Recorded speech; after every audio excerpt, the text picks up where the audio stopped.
Hey, friends. Hello, and welcome back to the Lifestyle School podcast. I am so glad you're here.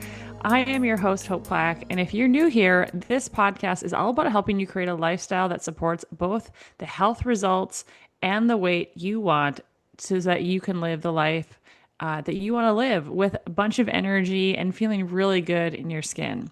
Here on the podcast, we talk about things like metabolic health, fasting, insulin resistance, hormones, mindset, behavior change, real food nutrition, movement, sleep, and how to build sustainable habits that actually last for the long term. Because here is the reality: most people don't need another crash diet, they don't need another extreme plan.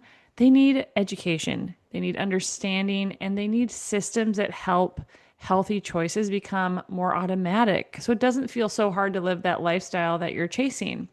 And today's episode is one I've wanted to do for a while because, I think this topic is one of the most important topics when it comes to understanding navigating weight loss in our modern culture, especially considering 1 in 3 Americans are insulin resistant.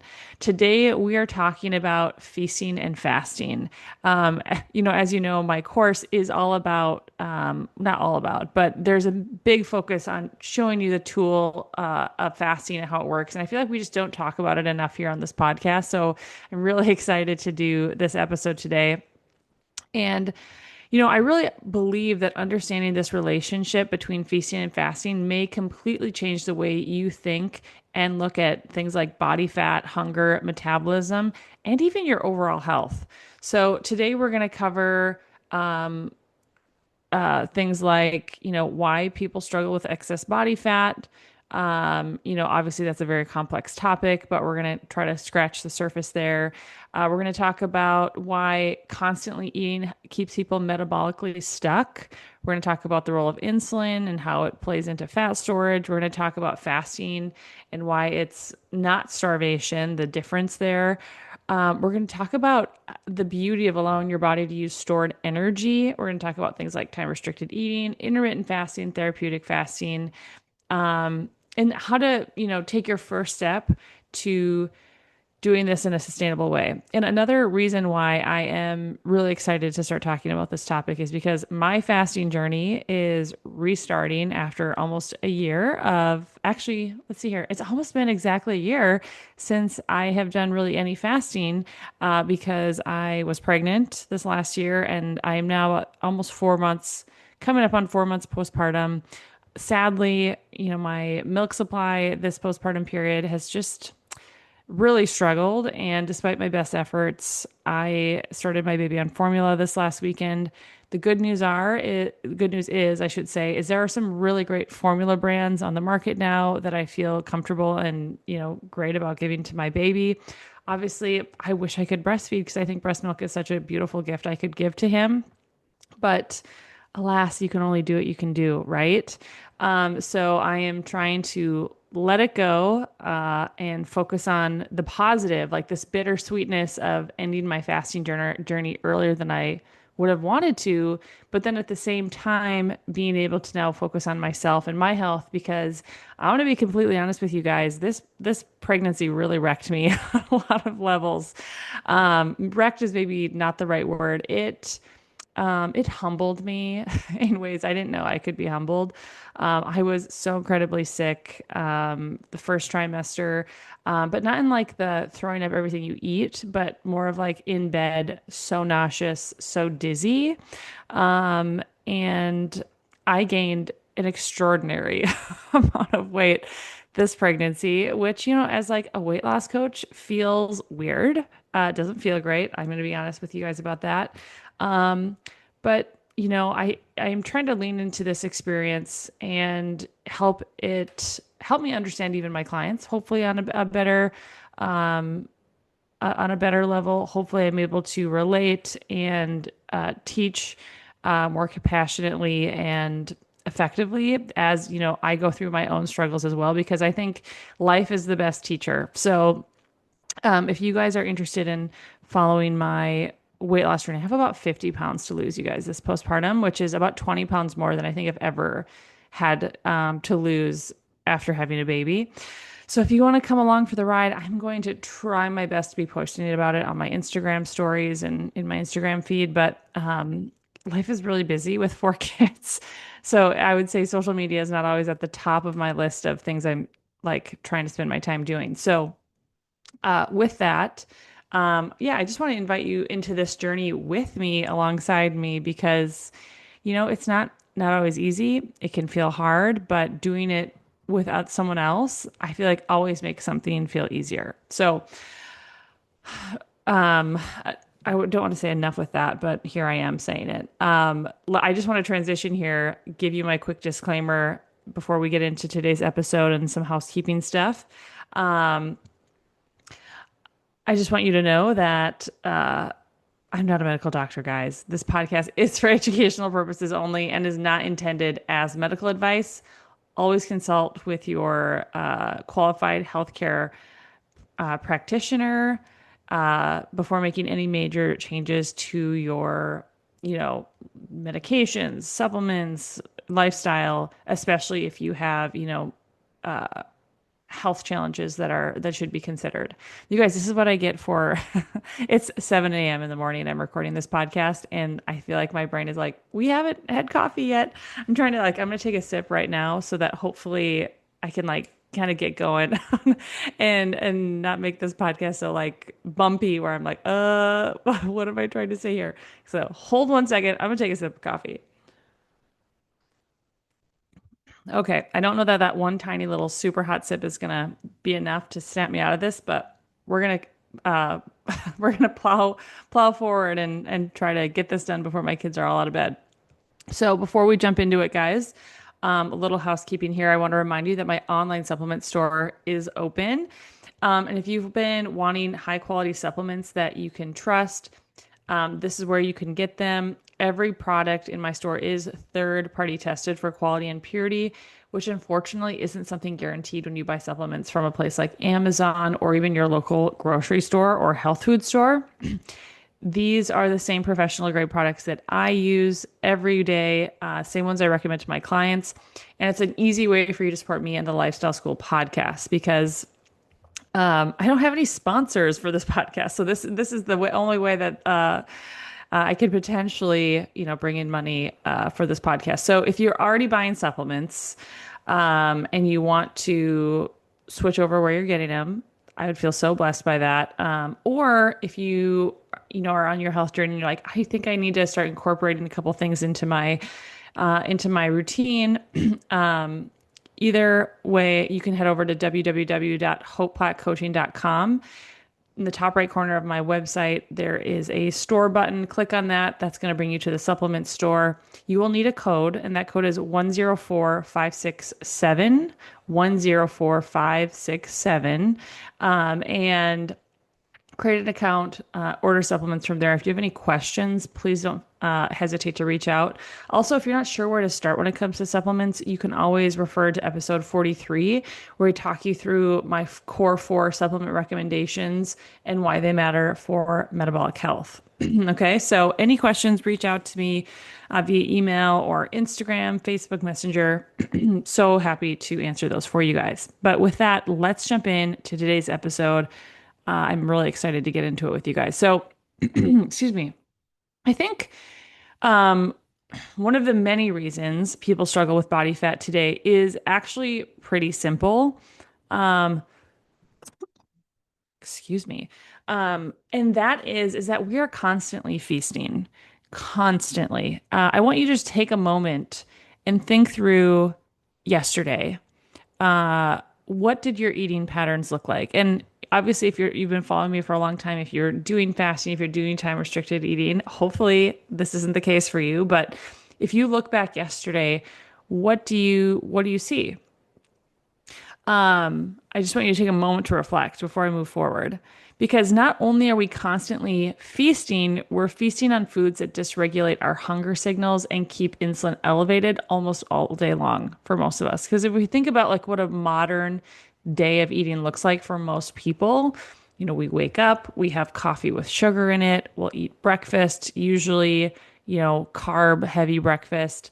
Then you have that mid-morning snack because you're feeling hungry at 10 a.m. Then we have lunch. Maybe it's a sandwich. We have a snack mid-afternoon. Then we have an energy drink or another sugary coffee. Then we have dinner. Then we have dessert. And then a lot of times we'll have a late night snack. And somewhere along the way, I think we've been taught, and I was taught that, we need to eat every 2 to 3 hours and never let yourself get hungry. And, you got to eat constantly to keep your metabolism stoked. And this is, unfortunately very misguided because most people never actually allow their body to enter a meaningful fasted state anymore. Their body's constantly dealing with incoming fuel. And when we understand insulin, this all starts to make a lot more sense because insulin is not bad. I want to say that very clearly because insulin gets, demonized sometimes online. We would die without insulin, right? Type 1 diabetics. Insulin is an essential hormone. Its job is to help move nutrients into the cell. It helps regulate blood sugar. It helps store energy. It helps build and repair our tissues. The problem is not insulin itself. The problem is chronically elevated insulin because insulin is fundamentally a storage hormone. And when insulin is elevated, the body is getting the signal that we have incoming energy, let's store it as fuel. And when insulin remains elevated most of the time because of constant eating and high amounts of ultra processed foods, the body becomes less efficient at accessing stored body fat. Right. And, this is one of the reasons people can feel hungry all the time while simultaneously carrying large amounts of stored energy on their body in the form of body fat. And, I think this is one of the saddest realities of the modern metabolic dysfunction is that people are overfed, but they're undernourished. And they have plenty of stored calories, but their body struggles to access them efficiently.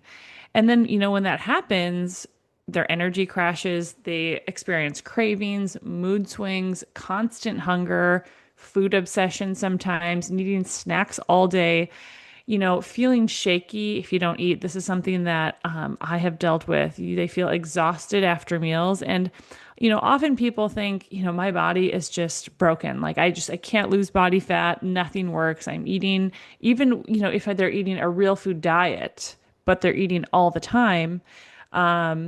They think their body's broken, but many times what's actually happened is the body has lost metabolic flexibility and it's become dependent on constant incoming glucose because insulin is elevated so frequently. And the food people are feasting on matters too. That's also very important. Most modern foods are engineered for overconsumption. We've covered this many times on the podcast. And highly processed carbohydrates, sugar combined with industrial fats, hyperpalatable foods, liquid calories, foods stripped of fiber and nutrients, all of these are going to create rapid blood sugar spikes, then insulin spikes, then blood sugar crashes, and then that hunger returns, and the cycle repeats over and over and over and over again. And eventually, for many people, insulin resistance develops. And what that means is that the cells stop responding efficiently to insulin. So the body produces more insulin, and high insulin makes fat storage easier while making fat burning more difficult. And this is why, calorie counting alone often fails long term because hormones matter. And I want to say that again.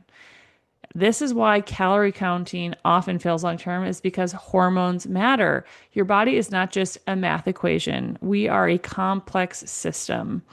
And here's where I think the conversation around fasting sometimes gets distorted because some people, hear fasting and immediately think, food is bad, eating is bad, we should never feast. And that's not true either, right? Feasting is beautiful. Humans are designed to feast. Think about celebration meals, things like family dinners, holidays, community. Food matters culturally, it matters emotionally, and it matters socially. And biologically, there are benefits to periods of nourishment, right? Feasting supports things like muscle growth, replenishing nutrients, hormone production, recovery, and building strength. And the issue is not feasting. The issue is feasting without fasting, of course. Historically, humans naturally experienced both. There were periods of abundance and there were periods with little food or no food.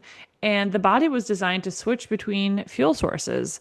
And that, my friend, is what we call metabolic flexibility, the ability to burn glucose when food is available and then to burn stored fat when food is not available. But many people today have lost that flexibility, unfortunately, and fasting helps restore it. And, fasting allows insulin to come down. I think it's the most effective way to lower insulin. And when insulin lowers, the body can finally access. Sorry, I'm having trouble saying access, not excess, access stored energy. And this is where, I think understanding body fat is so incredibly important. And I want to give you this fun little fact because I think it helps us kind of contextualize some things. A pound of body fat stores roughly 3,500 calories of energy. Just think about that. 1 pound of body fat stores roughly 35 or 3,500 calories of energy.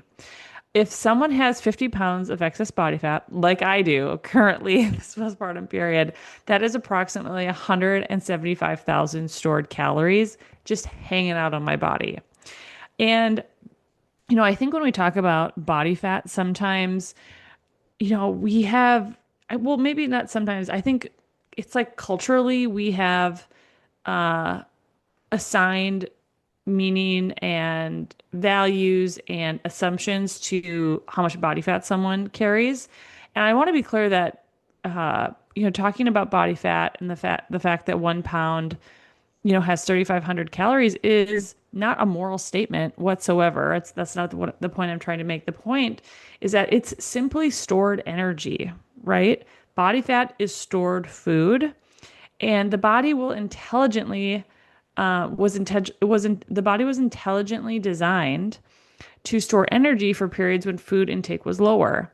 That is just the way we were created. That's survival biology. We were made to survive. And yet, many people today are terrified of missing one meal while simultaneously carrying months or even years worth of stored energy.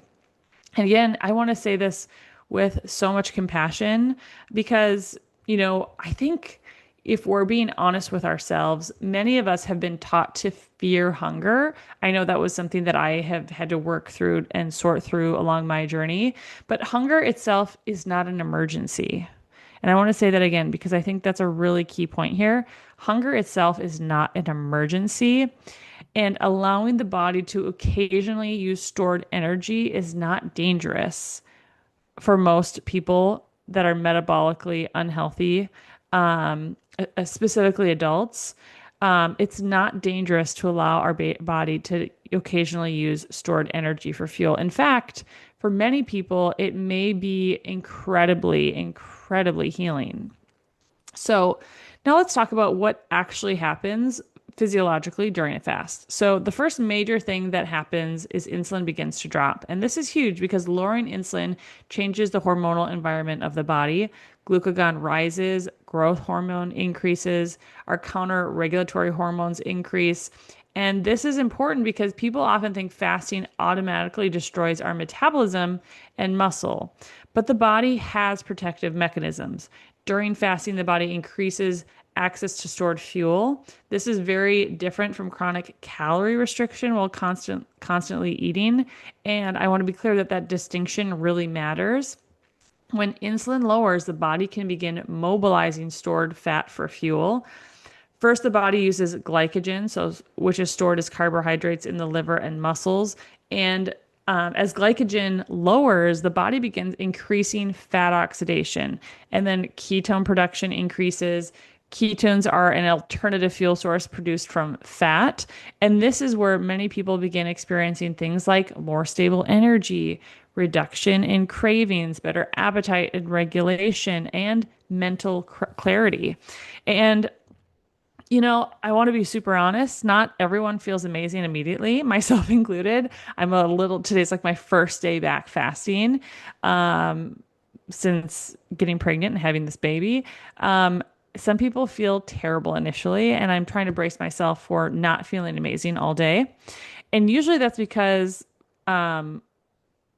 we are metabolically inflexible. And I think right now I'm probably pretty metabolically inflexible because, my body has become highly dependent on glucose. And so when glucose availability decreases, that transition feels very uncomfortable. You could experience things like headaches, fatigue, irritability, or brain fog, not frog, hopefully. And this is the reason why electrolytes matter tremendously here. Hydration matters. Like I started my morning, I have a big 32-ounce glass of water. I took some salt right on my tongue, right this morning, like about a half a teaspoon actually, which is a pretty big dose for most people, but I take salt every day, so it's not that big of a deal for me. But the adaptation takes time because what's happening is our body is learning a new skill, or maybe I should say relearning this vital skill. And so now I want to break down and talk a little bit about the different types of fasting because not all fasting is the same. And I think it's important because sometimes people jump into extreme fasting too quickly. I want to be clear, you don't need to start with a 72-hour fast. For many people, simply stopping constant snacking is transformational. It makes a huge difference. So, I think time restricted eating is usually the best place for people to begin if you're totally new to this journey. An example would include something like totally cutting out snacking and just, eating at mealtime and then trying to keep those meals within, either a 12-hour period, a 10-hour period, or an 8-hour period. So that would be we'd call that a 12-12 if you're trying to eat all your meals within a 12-hour period. A 14-10 would be a 10-hour period, and then a 16-8 would be trying to keep those meals within an 8-hour period. And then you're going without food for the other 16 hours of the day. This means shortening the eating window and extending the overnight fast, typically in the morning or starting it early in the evening. So, for example, if you finish dinner at 7 p.m. and eating breakfast at 9 a.m., that would give you like a 14-hour overnight fast. It's simple, super simple, it's sustainable. And honestly, this could be very powerful because a lot of people eat like in a huge eating window without even really realizing it. And some of the benefits from even just like this very slow start to fasting can be, lowering your insulin exposure, better appetite regulation, better energy. It creates some simplicity in your life and it's going to actually help your circadian rhythm support. Sleep is essential to good fasting because when you don't sleep, fast feels so much harder. And eating not all hours of the day is going to actually help your circadian rhythm and hopefully improve your sleep. And this works incredibly well for many people, especially people who are just getting started. And then, we have what I would call intermittent fasting, which is like the next step up. And this may include something like an 18-6. So you're squeezing, usually this is 2 meals into a 6-hour eating window during the day. And then you're fasting for the other 18. It could look like doing OMAD, which is 1 meal a day occasionally. So you could do that where, it's like you're only eating lunch for a couple days. I would say be careful with OMAD. If you overdo it, there could be some negative benefits or negative side effects to it. And then 24-hour fast where, like let's say you ate dinner on Sunday and then you fast until dinner on Monday. And then you could do that a couple times a week or once a week or whatever suits your lifestyle and what you feel comfortable with. But many people notice deeper benefits here as they start to kind of push the bill. I would say there's a little bit of benefit in the time restricted eating, and the benefit only increases as you move to the steps of intermittent fasting. And then we'll talk about therapeutic fasting here in a minute. But you'll see some improved insulin sensitivity, better fat utilization, hopefully less food obsession, and hopefully also freedom from constantly thinking about meals. Now, if you're a mom like me, you're always thinking about meals because you got to feed your kids. But one of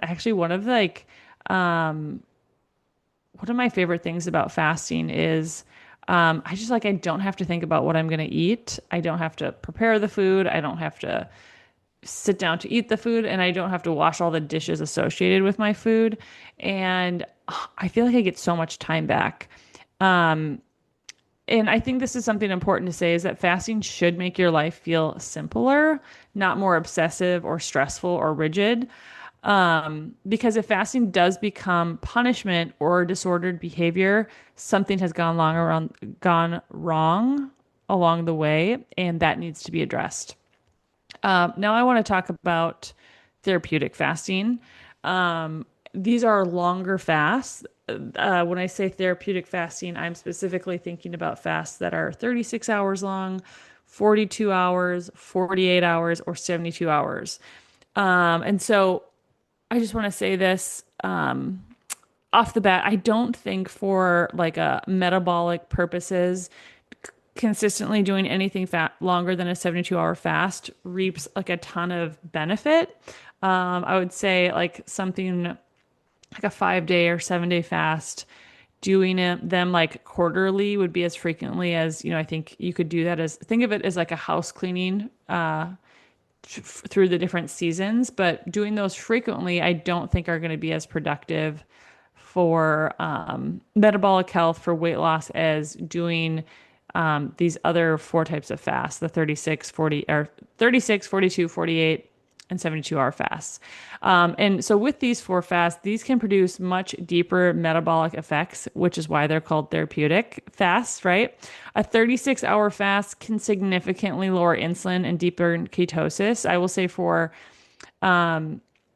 many women, they don't, they like really struggle to flip over into a fat burning state. And I think I see women have the most benefit by doing 36-hour fasts or longer for fat loss. I'm just going to throw that out there. Many people report appetite resetting after this length of fast, a 36-hour fast. A 42-hour fast gives the body more time in a low insulin state. And for, some people, this becomes easier after adaptation, after we become more metabolically flexible. Same with a 48-hour fast. And then, we have a 72-hour fast. And this is where people often experience things like deep ketosis, where you're burning, those free fatty acids from stored fat really efficiently. Your insulin has significantly lowered by this time. You have autophagy that is triggered, and we're going to have an episode in the next couple of weeks about autophagy, which is essentially the recycling of broken or damaged cells that your body can use for energy. It's like major house cleaning, super important. It helps prevent all sorts of issues in your body and cleans things up. People, as we get deeper into fast, they experience mental clarity. That's one of my favorite things, is I feel like my brain becomes so much sharper. And I will tell you, this pregnancy and postpartum period, I have felt like my brain is a marshmallow.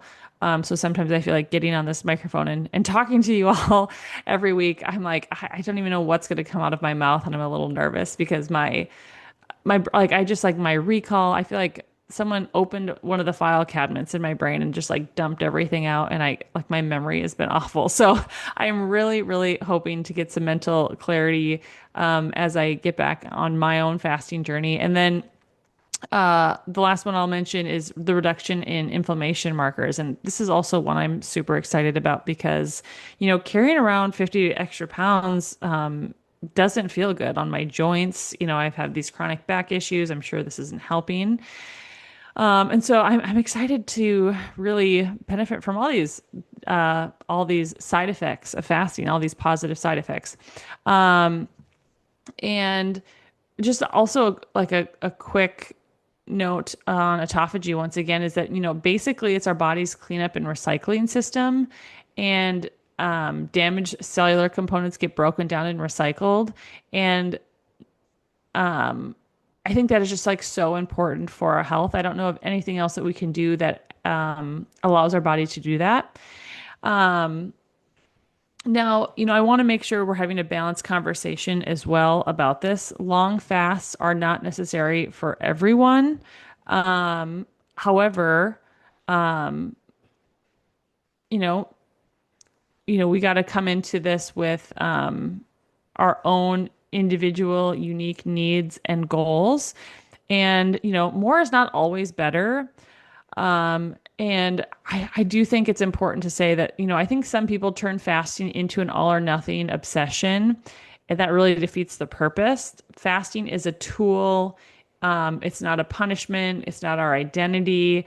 And it needs to be used really wisely. And so, if you're someone who has struggled with an eating disorder, especially like anorexia, fasting is something that I would only, especially if you feel like you're constantly battling with those things, if it's like long in the past, again, still proceed with caution, but I just want you to be very, very careful and only proceed in a safe way with like the help of professionals, especially if you have a history of eating disorders or disordered eating, and that applies to you.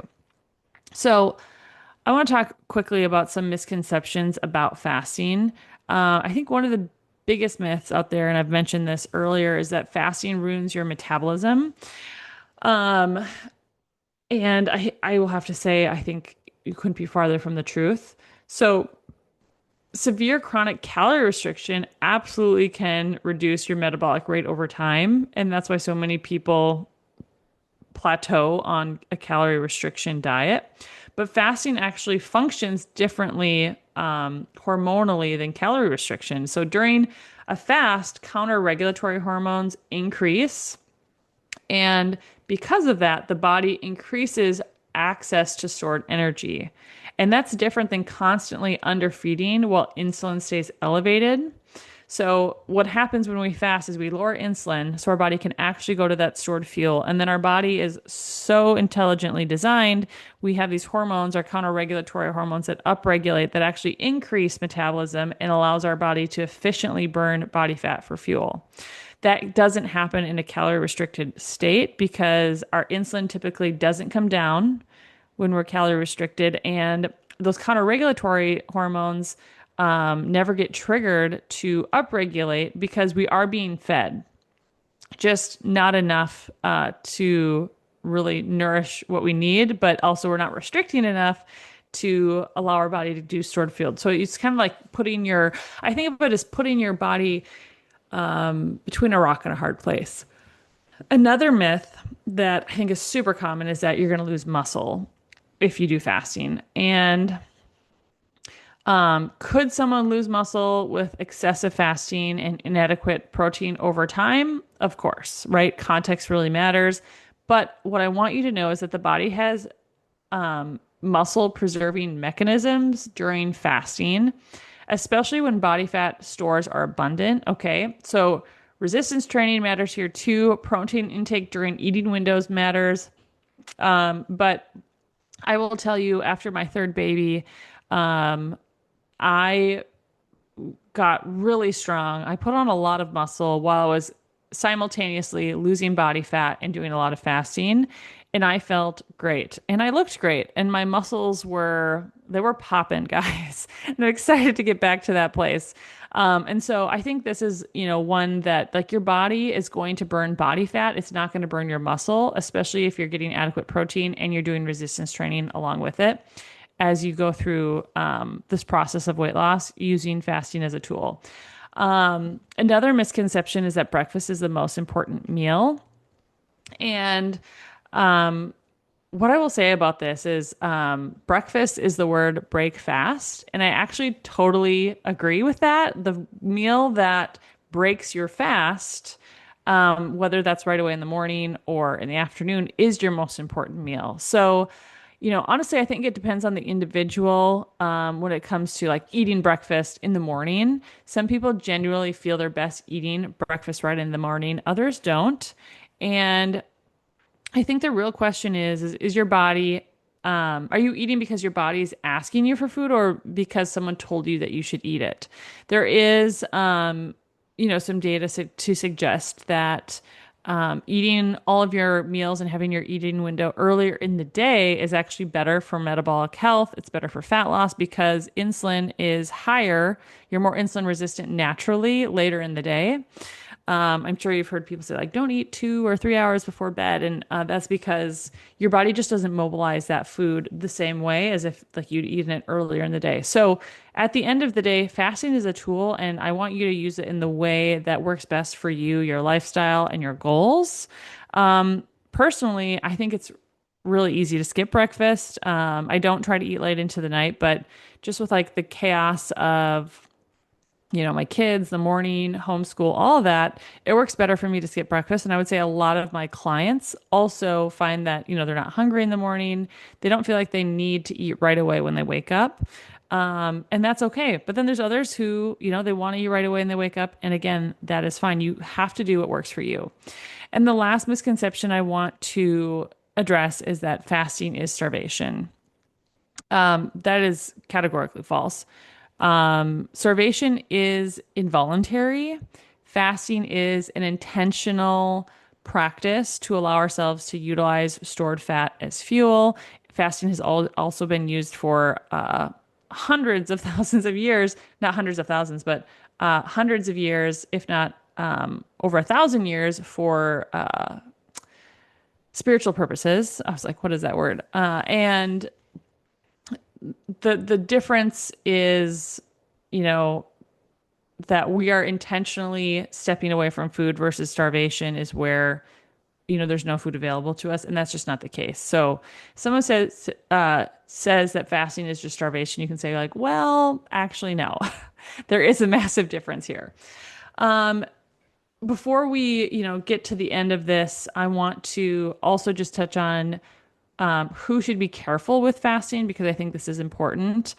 Fasting isn't appropriate for everyone. People should be cautious. People who should be cautious with fasting should include things like, pregnant women. I was just pregnant. Breastfeeding mothers. I was recently breastfeeding.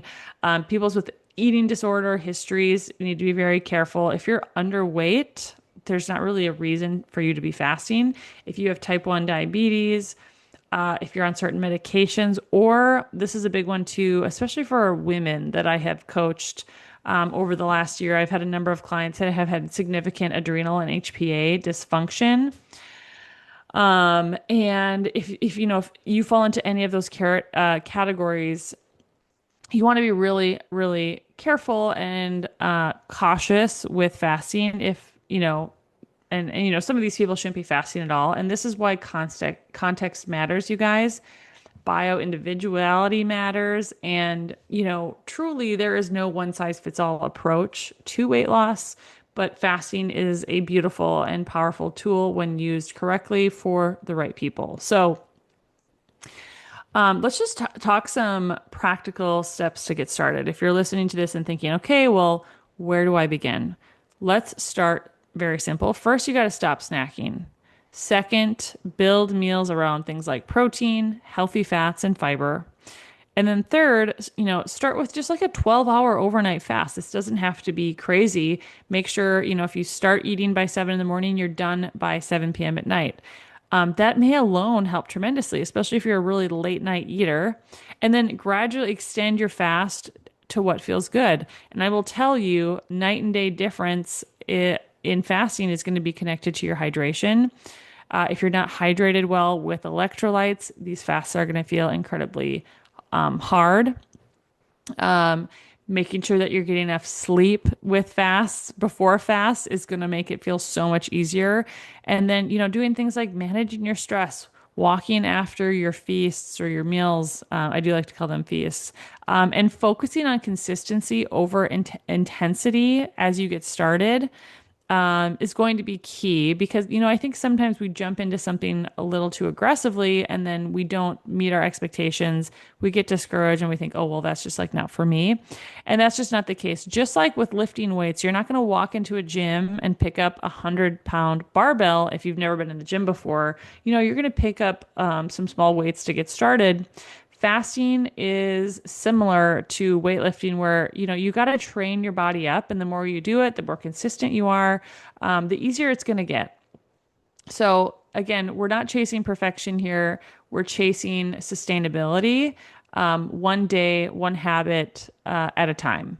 So I want to close with this, guys. The goal is not to fear food. That is the farthest thing from what I want you to be thinking here. The goal is not to become obsessed with fasting.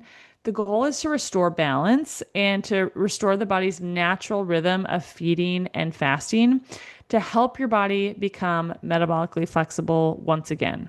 We want to lower insulin so that we can access stored energy efficiently, so that we can reduce food obsession, so that we can improve our energy, and to help hunger and fullness signals normalize again. Your body was never designed to constantly run on incoming fuel alone. It was designed with an incredible backup system, which is stored energy, our body fat. And learning how to feast well and fast wisely may be one of the most powerful things you can do for your metabolic health. With that, you guys, I want to say thank you so much for spending this time with me today. If this episode encouraged you or taught you something new, please subscribe, leave a review, and share it with a friend. That is the easiest way to get the news out about my podcast so that we can increase our listener base here. And, if you want more support, make sure to check out Lifestyle School for Weight Loss, my course, and my personalized coaching program at www.hopepotcoaching.com. I do have spots opening up for my one-on-one coaching. And again, if you want to support the show on a practical level, head over to my website as well to check out the supplement store. Get your supplements there with that code 104567. With that, you guys, we'll see you next week on the Lifestyle School podcast.